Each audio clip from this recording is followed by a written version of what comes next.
去日本淨係睇花草樹木 out 啦。其實日本人最變態嘅係佢哋嘅造景能力，一年四季用花海、煙花、燈光同冰雪，硬係砌出咗4個世界級嘅名場面。尤其係冬天嗰個，真係靚到我有巨物恐懼症嘅。最正嘅係呢4個地方唔使駁巴士，純 JR 直達，啱晒想睇靚景又怕麻煩嘅你。春天每年4月尾去麗木園睇紫藤花，幾百棵樹掛落嚟，好似紫色瀑布咁。夜晚開燈，簡直就係阿凡達嘅世界。搭 JR 去竹利花會公園站，記住入場費係海鮮價，花越靚就會越貴，預算2000蚊左右啦。秘訣係一定要下晝4點鐘就要入場，一張飛可以睇晒日頭同夜晚，咁先抵。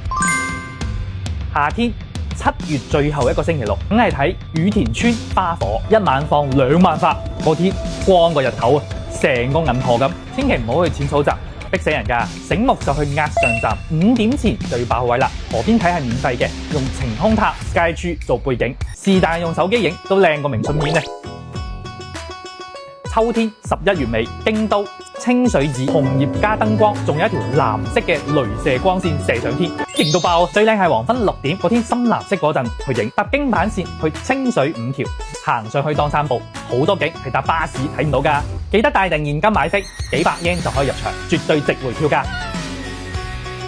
冬天2月頭，北海道雪祭，啲雪雕成層樓咁高，砌成個月㗎，但係得7人命，遲啲去都溶晒。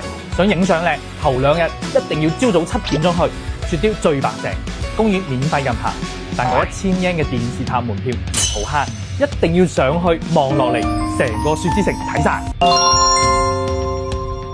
所以話日本4季最勁嘅唔止係大自然，仲有一班好黐線咁執着嘅日本人，每一季都有一個值得你專程飛過去嘅人做絕景。Follow Benny，分享更多驚喜攻略俾你。